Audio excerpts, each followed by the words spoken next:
Hello student, निर्माण GS academy के YouTube channel में आप सभी का स्वागत है। जैसा कि पार्ट फर्स्ट हमने बायोलॉजी का डाला था, ब्लड से संबंधित प्रश्न बताए थे, बहुत सारी बातें की थी मैंने। कुछ स्टूडेंटों के डाउट आए थे, आइए डाउट पर थोड़ा सा गौर करते हैं, इसके बाद आगे पढ़ेंगे हम। ठीक है, जैसे पहला डाउट था रिया मिश्रा जी का। तो रिया मिश्रा जी ने लिखा था कि बॉडी का ब्लड बैंक किसे कहा जाता है। तो बॉडी का ब्लड बैंक दरअसल मैं कहूँ तो आपने पढ़ा होगा, मैंने आपको पढ़ाया था कि जो आरबीसी होती है, आरबीसी, तो आरबीसी का जो निर्माण होता है आपका बोन मैरो यानी अस्थि मज्जा में। आरबीसी का निर्माण अस्थि मज्जा में होता है और आरबीसी की जो मृत्यु है यानी डेथ, आरबीसी की जो मृत्यु है वो होती है यकृत या प्लीहा में। यकृत या प्लीहा में आरबीसी की स्प्लीन में क्या होती है, डेथ होती है। प्लीहा जो है, अब यहाँ पर देखें, आरबीसी की जो डेथ है वो यकृत में भी होती है और प्लीहा में भी होती है। कुछ आरबीसी, ज्यादातर आपसे पूछा जाए कि आरबीसी कहाँ मरेगी, यदि दोनों ऑप्शन आ जाएं तो आप लगाएंगे स्प्लीन या प्लीहा। लेकिन आरबीसी की डेथ यकृत में भी होती है। तो होता क्या है कि जो आरबीसी लीवर में मर जाती है, यानी आरबीसी की जो जहां पर लीवर में जिन आरबीसी की मृत्यु हो जाती है वो दोबारा कभी भी नहीं बन पाती हैं। लेकिन जिनकी भी मृत्यु स्प्लीन या प्लीहा में होती है वो आरबीसी पुनः बन जाती हैं। अतः आरबीसी का जो रीजनरेट है, जो आपका अगला डाउट था, तो आरबीसी का जो रीजनरेट है वो आपका स्प्लीन या प्लीहा में होता है। चूंकि आरबीसी का जो कलर है आपका कैसा होता है, लाल होता है, इसीलिए आपका ब्लड जो होता है आपका इसीलिए इसे ब्लड बैंक बोला जाता है। ठीक है, साथ ही साथ यहाँ पर आरबीसी नष्ट होती है, इसीलिए आरबीसी का कब्रगाह यानी ग्रेवयार्ड ऑफ आरबीसी भी कौन है, स्प्लीन या प्लीहा होती है। दूसरा जो आपका डाउट था, तो मैंने आपको दोनों डाउट बताए कि प्लीहा को आरबीसी, प्लीहा को जो ब्लड बैंक इसीलिए कहते हैं क्योंकि बहुत सारी सेल मरती है यहाँ पर और सेल के बाद दोबारा भी रीजनरेट होती है, इसीलिए इसे ब्लड बैंक बोला जाता है। ठीक, इसके बाद जो आपका दूसरा डाउट था आरबीसी रीजनरेट कहाँ होती है, तो मैंने आपको बताया। इसके बाद टोटल आपने प्रोटीन की बात की थी, तो टोटल प्रोटीन कितने होते हैं, तो देखें अगर मैं बात करूं, हमने प्लाज्मा पढ़ाया था मैंने आपको, प्लाज्मा, तो प्लाज्मा में मैंने आपको प्रोटीन बताए थे। तो बेसिकली अगर प्लाज्मा की बात करूं मैं, तो यदि मैं प्लाज्मा की बात करूं तो प्लाज्मा में मैंने आपको बताए थे, प्लाज्मा में वैसे 5 प्रोटीन होते हैं। मेन करके मैंने आपको 3 बताए थे, GAF, ग्लोबुलिन, एल्बुमिन और फाइब्रिनोजेन। प्रोटीन के चैप्टर में हम सारी बात करेंगे कि कितने प्रकार के प्रोटीन होते हैं। जैसे बहुत सारे प्रोटीन होते हैं, बालों के लिए केराटिन प्रोटीन चाहिए, बाल नाखून केराटिन प्रोटीन से बढ़ते हैं, अंडे में एल्बुमिन प्रोटीन पाया जाता है, ऐसे बहुत सारे प्रोटीन होते हैं। तो प्लाज्मा में मैंने आपको बताया कि प्लाज्मा में बेसिकली 5 प्रोटीन होते हैं। मैंने आपको 3 प्रोटीन बताए थे, मैंने आपको बताया था, पिछला वीडियो आप देखेंगे तो ग्लोबुलिन, एल्बुमिन और फाइब्रिनोजेन 3 प्रोटीन मैंने आपको बताए थे। एक बात और जाने प्लाज्मा के बारे में। ठीक है, प्लाज्मा में क्या होता है, देखें प्लाज्मा जो होता है, प्लाज्मा, तो प्लाज्मा होता क्या है, यदि आप ब्लड में, बहुत महत्वपूर्ण बातें हैं, देखें ब्लड में यदि आप आरबीसी को माइनस कर दें, ब्लड में यदि मैं आरबीसी को माइनस कर दूं तो वो बनेगा क्या, प्लाज्मा। मतलब मैं ये कह सकता हूं कि प्लाज्मा में आपका आरबीसी नहीं होती है। तो पूछा जाता है कि निम्न में से कहां पर आरबीसी नहीं होती है, तो प्लाज्मा में आरबीसी नहीं होती है। इसका मतलब कहां का क्या क्या होती है प्लाज्मा में, प्लाज्मा में डब्ल्यूबीसी होती है और प्लेटलेट्स भी होती हैं। अगला आपका डाउट था कि सर प्लाज्मा का रंग कैसा होता है, तो देखें थोड़ा सा रंग के बारे में बात करते हैं। ठीक, जो प्लाज्मा है, तो प्लाज्मा में मैंने आपको बताया कि प्लाज्मा जो होता है ब्लड में से यदि आरबीसी को माइनस कर दिया जाए तो बनता है आपका क्या, प्लाज्मा। और प्लाज्मा में मतलब प्लाज्मा में क्या नहीं होती है, आरबीसी नहीं होती है, होती क्या है, डब्ल्यूबीसी होती है और प्लेटलेट्स होती हैं। जो प्लाज्मा का रंग होता है, जो प्लाज्मा का कलर होता है, तो मैंने आपको बताया था किसी भी चीज के लिए कलर के लिए उत्तरदायी पिगमेंट जो होता है, जो वर्णक होता है, तो प्लाज्मा का जो कलर होता है वो बिलरुबिन के कारण, बिलरुबिन के कारण कैसा होता है, हल्का पीला होता है, हल्का पीला होता है प्लाज्मा का कलर बिलरुबिन के कारण। ठीक है, अब ये बात आती है बिलरुबिन कहाँ से आया, तो आप एक ग्लैंड पढ़ाऊंगा मैं आपको, लीवर, यकृत होती है। तो यकृत आपका 2 चीजें बनाती हैं, एक बनाती है आपका बिलरुबिन, एक बनाती है आपका बिलीवर्डिन। बिलरुबिन और बिलीवर्डिन आपका बनाती है कौन, लीवर बनाती है। तो ये जो बिलरुबिन होता है, तो बिलरुबिन का रंग कैसा होता है, हल्का पीला होता है, इसका रंग हल्का पीला होता है। पीला होता है, इसीलिए चूंकि अब इसीलिए जो प्लाज्मा का कलर कैसा होता है, हल्का पीला होता है। कारण क्या है? बिलिरुबिन। जो बिलिबर्डिन होता है उसका कलर कैसा होता है? हरा होता है। इसीलिए आपने देखा होगा, आप जब मैं पाचन तंत्र पढ़ाऊंगा, डाइजेस्टिव सिस्टम, तो पाचन तंत्र में कहूँगा कि पाचन तंत्र में एक मैं पढ़ाऊंगा बाइल जूस, जिसको मैं पित्तरस कहूँगा। तो पित्तरस हरे रंग का होता है। कारण क्या है? बिलिबर्डिन और बिलिबर्डिन दोनों किसमें बनते हैं? लीवर में बनते हैं। अतः जो प्लाज्मा का जो कलर होता है वो बिलिरुबिन के कारण कैसा होता है? हल्का पीला होता है। एक चीज़ और मैं आपको इससे संबंधित बता दूं, बिलिरुबिन क्या करता है? जो बिलिरुबिन होता है, आपने देखा होगा जो जॉइंडिस पीलिया जो होता है, तो पीलिया लीवर की बीमारी है। पीलिया में आपका रंग कैसा हो जाता है? नाखून आपके कैसे हो जाते हैं? पीले रंग के हो जाते हैं। उसका कारण क्या है? बिलिरुबिन के कारण। अब आपके दिमाग में एक और प्रश्न आना चाहिए, बिलिरुबिन बना कहाँ से? तो बिलिरुबिन जो बनता है आपका, वो बनता है हीमोग्लोबिन के टूटने से। जो हीमोग्लोबिन है आपका, तो हीमोग्लोबिन जब डिस्ट्रॉय होगा, हीमोग्लोबिन जब टूटेगा, तो उसका क्या बनेगा? आपका बिलिरुबिन बनेगा। और ये बिलिरुबिन बनाई कहाँ जाते हैं? लीवर बनाती है। ठीक, इसके बाद देखें और क्या डाउट था आपका?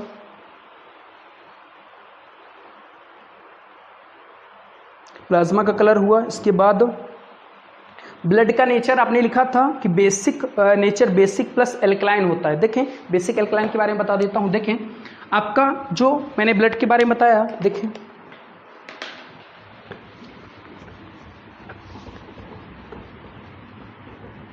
जो आपका अगला डाउट था, आपने पूछा था कि सर जो ब्लड का नेचर होता है तो कैसा होता है? ब्लड जो नेचर होता है, तो मैंने आपको बताया था कि जो ब्लड का पीएच मान होता है, ब्लड का पोटेंशियल ऑफ हाइड्रोजन या पावर ऑफ हाइड्रोजन वैल्यू कितनी होती है? 7.4, यानी कैसा होता है? एसिडिक अम्लीय होता है। अब यहाँ पर मैंने कहा अम्लीय प्लस आपको लगाना क्या है? यदि 7.4 बस आ रहा तो ठीक है। यहाँ पर जो आपने कहा था एल्कलाइन क्या है? देखें एल्कलाइन ऐसी चीज़ें जो आपका वाटर में घुल जाती हैं, जो जल में घुल जाती हैं, उनकी प्रकृति कैसे होती है? एल्कलाइन होती है। एल्कलाइन होने के कारण इसीलिए आपका जो ब्लड होता है उसकी प्रकृति कैसे होती है? एसिड प्लस एल्कलाइन, क्योंकि ये जल में घुलता है। जैसे अल्कोहल होता है वो भी जल में घुलता है, अतः उसके वजह से कैसा होगा? एल्कलाइन होगा। ठीक, इसके बाद देखें आपका और क्या डाउट था? बस इतने ही आपके डाउट थे। ठीक, अगर आपको और किसी को भी डाउट हो कुछ भी तो आप कमेंट कर सकते हैं, मैं आपका सवाल का जवाब दूंगा। देखें इसके बाद हमने ब्लड की बात की थी। एक चीज़ और जाने आप, मैंने ब्लड का मैंने पीएच मान आपको बताया। इससे एक प्रश्न और बनता है, जो ब्लड का पीएच मान बताया मैंने कितना होता है? 7.4। अगर ये ब्लड का पीएच मान मैंने आपको बताया था पोटेंशियल ऑफ हाइड्रोजन, सोरेंसन नाम के वैज्ञानिक ने खोजा था पीएच पैमाना, और मैंने आपको बताया होगा कि 1 से लेकर के 14 तक की वैल्यू होती है। ठीक, 1 से लेकर के 7 तक जो होता है पीएच मान वो कैसा होता है? एसिडिक होता है, मतलब 6.9 तक।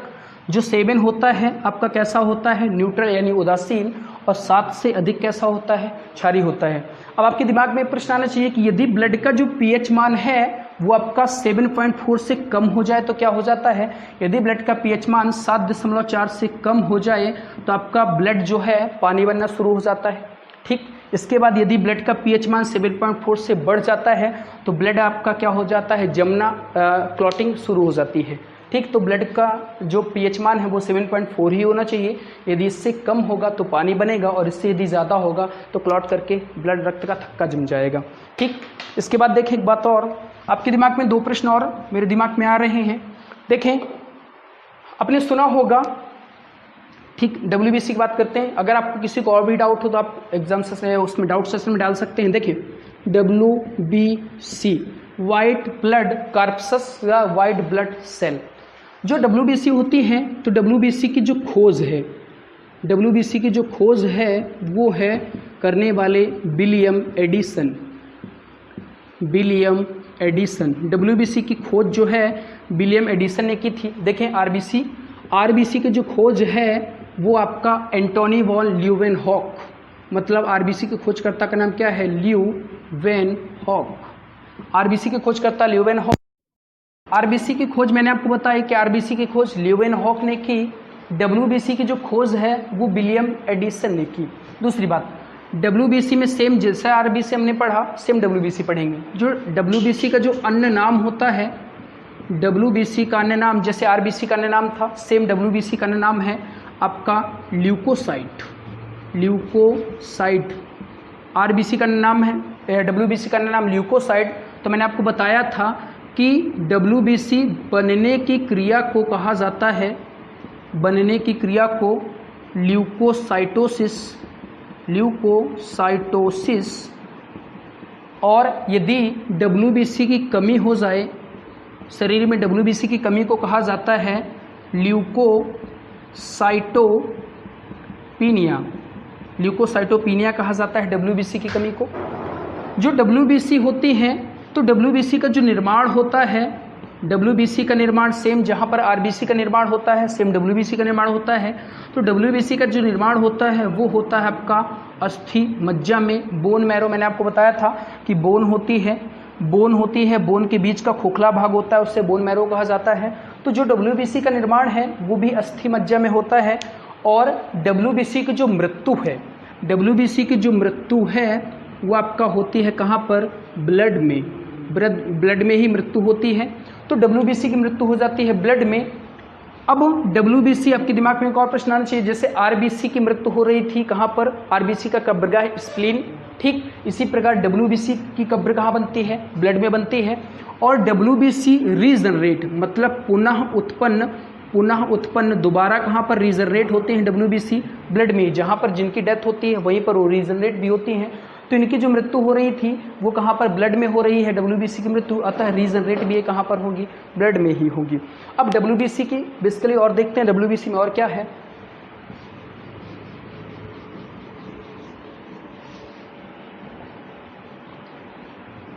WBC, जैसे मैंने आपको RBC की बात बताई थी कि RBC में न्यूक्लियस या केंद्रक नहीं पाया जाता है, तो WBC में आपका क्या होता है? न्यूक्लियस या केंद्रक जो होता है पाया जाता है। WBC में न्यूक्लियस या केंद्रक पाया जाता है। केंद्रक पाया जाएगा तो क्या होगा? केंद्रक नहीं पाया जाएगा तो क्या होगा? मैंने कहा WBC में केंद्रक पाया जाता है जहाँ पर न्यूक्लियस, ये न्यूक्लियस है, तो जहाँ पर न्यूक्लियस पाया जाएगा, न्यूक्लियस या केंद्रक, वहाँ पर आपके क्या पाए जाते हैं? DNA पाए जाते हैं। DNA डीऑक्सीराइबोज न्यूक्लिक अम्ल, जहाँ पर न्यूक्लियस पाया जाता है वहाँ पर DNA भी पाया जाता है। और जहाँ पर DNA पाया जाएगा वहाँ पर आपका क्या होगा? सेल डिवीज़न होगी, मतलब कोशिका विभाजन होगा। और कोशिका विभाजन जब होगा मतलब सेल टूटेंगी। और आपको दिमाग में आना चाहिए कि कौन सा डिवीज़न होता है? समसूत्री, मिटोसिस प्रक्रिया, समसूत्री विभाजन होता है ब्लड में आपका। तो जहाँ पर मैंने कहा जहाँ पर न्यूक्लियस केंद्रक पाया जाता है वहाँ DNA भी पाया जाएगा। DNA भी पाया जाएगा तो कोशिका विभाजन भी होगा, मतलब कोशिका दो पार्टों में टूटेगी और कोशिका टूट करके सेल डिवीज़न भी करेगी। सेल डिवीज़न की वजह से कोशिका विभाजन होता है। और आपने देखा होगा तो सेल डिवीज़न होगा तो लगातार क्या है? एग्जाम्पल समझिए कि मुझे यहाँ पर मेरे कोई घाव लगा मतलब क्या है? सेल यहाँ की खत्म हो गई, सेल खत्म हो गई तो सेल दूसरी मुझे चाहिए। तो आपका RBC तो कोई काम करती नहीं है क्योंकि RBC में न्यूक्लियस नहीं पाया जा रहा था। चूंकि अब यहाँ पर सेल लाने के लिए उत्तरदायी कौन होगा? WBC, क्योंकि WBC में क्या पाया जा रहा है? न्यूक्लियस पाया जा रहा है। तो WBC में जो न्यूक्लियस पाया जाएगा तो यहाँ पर जो सेल मेरी खाली हुई है उस सेल को भरने के लिए मुझे क्या चाहिए? कोशिका विभाजन होना चाहिए, मतलब दोबारा यहाँ पर नई सेल बने। तो नई सेल के लिए काम कौन करेगा? न्यूक्लियस करेगा।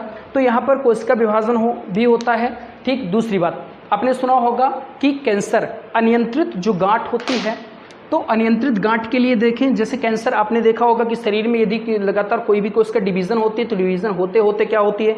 शरीर में गांठ बन जाती है। और गांठ की हमें तो, जैसे मान लीजिए मुझे यहाँ पर गांठ की कोई आवश्यकता नहीं है, लेकिन मेरे शरीर में कोई विकृति उत्पन्न हो, लगातार सेल डिवीज़न होता रहे, तो यहाँ पर बन के सेल डिवीज़न होती होती कोशिका लंबी हो जाए तो यहाँ पर मेरे गांठ पड़ जाए। गांठ पड़ने से क्या होता है? तो गांठ पड़ेगी तो अनियंत्रित कोशिका वृद्धि कैंसर कहलाती है। ठीक है, अनियंत्रित कोशिका वृद्धि। तो क्या आप याद रखें कि कैंसर के लिए भी कौन जिम्मेवार होता है? आपका WBC, मतलब कैंसर के लिए भी आपका कौन जिम्मेवार होगा? WBC। ठीक है, कैंसर। अब कैंसर एक और होता है, कौन सा cancer? Blood cancer. Blood cancer, तो ब्लड कैंसर को क्या कहा जाता है? ब्लड कैंसर को कहा जाता है ल्यूकेमिया।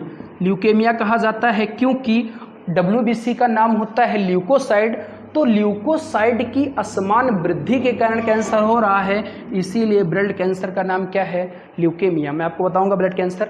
ठीक है। तो ब्लड कैंसर, ल्यूकेमिया इसीलिए कहा जाता है। एक बात और, अब WBC का जो वर्क क्या होता है बेसिकली, ठीक, इसके बाद देखिए WBC का काम क्या होता है। आकार पहले संख्या देखें, WBC का आकार कितना होता है। तो WBC का जो आकार होता है वो होता है 0.007, ठीक, mm। WBC का आकार 0.007 याद रखें। सेम इसी तरह RBC की मैं बात करूं तो RBC का आकार शायद मैंने नहीं बताया था, तो RBC का आकार होता है 0.0007, ठीक।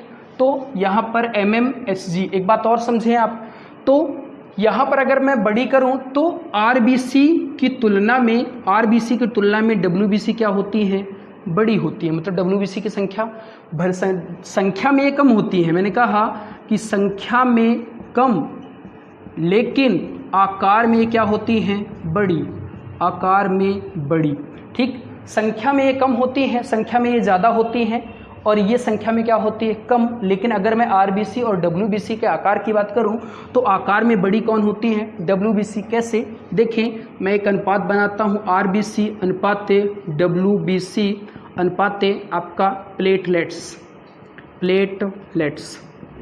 तो मैंने कहा कि अब अगर आपसे पूछे कि बड़ी कौन सी होती हैं तो सबसे ज़्यादा होती हैं, सबसे ज़्यादा आपकी कौन सी होती हैं, सबसे ज़्यादा होती हैं आपकी RBC, ठीक। इसके बाद ज़्यादा कौन होती हैं, इसके बाद दूसरे नंबर में कौन सी होती हैं, ज़्यादा प्लेटलेट्स होती हैं, और तीसरे नंबर में कौन होती हैं, WBC होती है। मतलब सबसे ज़्यादा कौन होती हैं, संख्या में RBC सबसे ज़्यादा होती हैं, दूसरे नंबर में प्लेटलेट्स होती हैं, तीसरे नंबर में WBC होती है। कुछ लोग लगा देते हैं कि सबसे ज़्यादा RBC, दूसरे नंबर में WBC, नहीं, WBC सबसे छोटी होती हैं अगर तीनों में देखा जाए, ठीक है।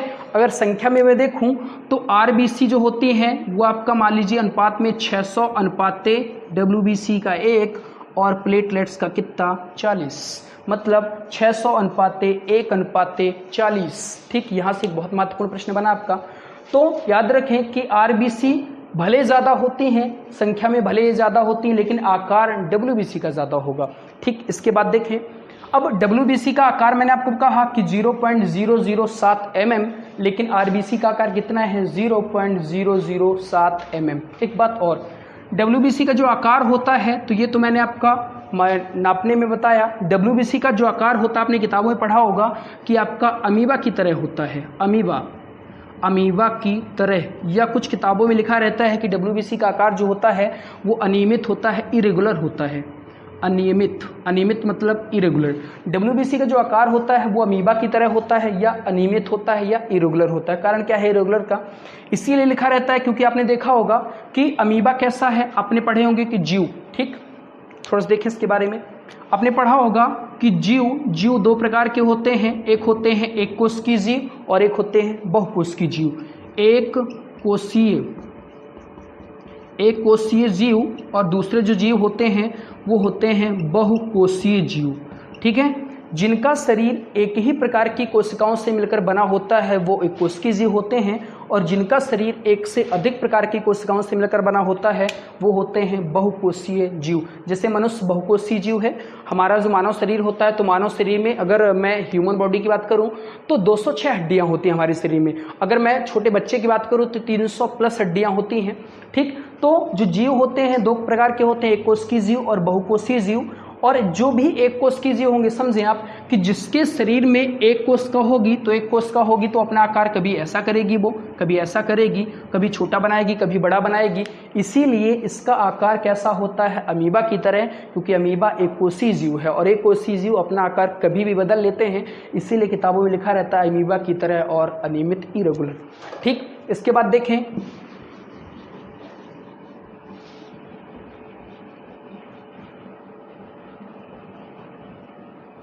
अब RBC की जो संख्या होती है, RBC का नंबर जो होता है, संख्या RBC का जो नंबर होता है 6 से 8000 मिली क्यूब होती है, 6 से 8000 मिली क्यूब होती है। तो RBC का जो नंबर होता है 6 से 8000, स्त्री और पुरुष में समान होते हैं RBC, ठीक। अब RBC यहाँ पर देखें, जो RBC का जो वर्क क्या होता है, कार्य देख लें RBC का। RBC का काम होता है रोगों से लड़ने में सहायता प्रदान करना, रोगों से लड़ने में सहायता प्रदान करना। रोगों से लड़ने में सहायता करती हैं, कैसे करेंगी, थोड़ी देर में बात करेंगे कैसे रोगों से लड़ने में सहायता करती हैं। ठीक है, देखें मान लीजिए एग्जांपल देता हूं कि कोई भी जीव यहाँ पर है मान लीजिए, तो कैसे रहती है रोगों से। तो यहाँ पर जब कोई भी जीव मान लीजिए ये आरबीसी है, ये डब्ल्यूबीसी है, ये कोई जीव है आ रहा है, ठीक है, तो डब्ल्यूबीसी क्या करेंगे, इनका आकार कैसा होता है, अनियमित होता है। तो ये जीव यहाँ पर है, ये क्या करेंगे, थोड़ा सा आकार अपना बड़ा करेंगी, तो जीव इतने नज़दीक आया। ठीक, इसके बाद ये थोड़ा सा और अपना बड़ा करेंगी तो ये जीव बिल्कुल नज़दीक आ जाएगा। फिर थोड़ा सा और आकार लगातार बड़ा करेंगी तो ये जीव इसके अंदर आ जाएगा और उसका क्या कर देंगी, पतझड़ कर देंगे। इसीलिए इनका आकार अनियमित होता है और ये रोगाणुओं से क्या करती हैं, आपके शरीर की रक्षा करती हैं। दूसरी बात, आरबीसी जो आपका एड्स होता है, AIDS, थोड़ी देर में बात करूंगा एड्स की, एक्वायर्ड इम्यूनो डेफिशिएंसी सिंड्रोम। तो जो एड्स होता है, एड्स में भी आपका कौन प्रभावित होती हैं, डब्ल्यूबीसी होती है, आरबीसी नहीं, डब्ल्यूबीसी प्रभावित करता है एड्स। ठीक, तो डब्ल्यूबीसी को प्रभावित करे, डब्ल्यूबीसी किसको प्रभावित करती है, एड्स। डब्ल्यूबीसी के कारण होता है क्योंकि शरीर की आपका रोग प्रतिरोधक क्षमता कम हो जाती है, और रोग प्रतिरोधक क्षमता आपको कौन प्रदान करती है, डब्ल्यूबीसी प्रदान करती है। देखिए डब्ल्यूबीसी के कुछ टाइप होते हैं, कौन कौन से टाइप होते हैं डब्ल्यूबीसी के, देखें जो जीवन काल देखें पहले डब्ल्यूबीसी का जीवन काल, जो आरबीसी का जीवन काल था, आरबीसी का जो जीवन काल था वो था आपका 20 से 120 दिन। आरबीसी का जीवन काल 20 से 120 दिन था। सेम इसी तरह जो डब्ल्यूबीसी होती है, तो डब्ल्यूबीसी का जो जीवन काल होता है वो 2 से 4 दिन का होता है। डब्ल्यूबीसी का जीवन काल 2 से 4 दिन का होता है। दूसरी बात, अब डब्ल्यूबीसी के प्रकार देखें, डब्ल्यूबीसी 2 प्रकार की होती हैं। ठीक है, एक होती है आपकी कड़िका में, बहुत महत्वपूर्ण प्रश्न बनते हैं यहाँ से, और एक होती है आपकी अकड़िका में। तो कड़िका में देखें, एक होती है न्यूट्रोफिल, इसके भी टाइप होते हैं। इसमें कौन कौन सी होती है, न्यूट्रोफिल,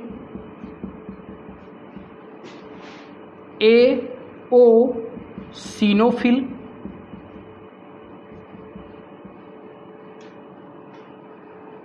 एक होती है बेसोफिल। ये होती है कैसी, कड़िका में। ठीक, इसी प्रकार एक होती है लिम्फोसाइड और एक होती है आपकी मोनोसाइड।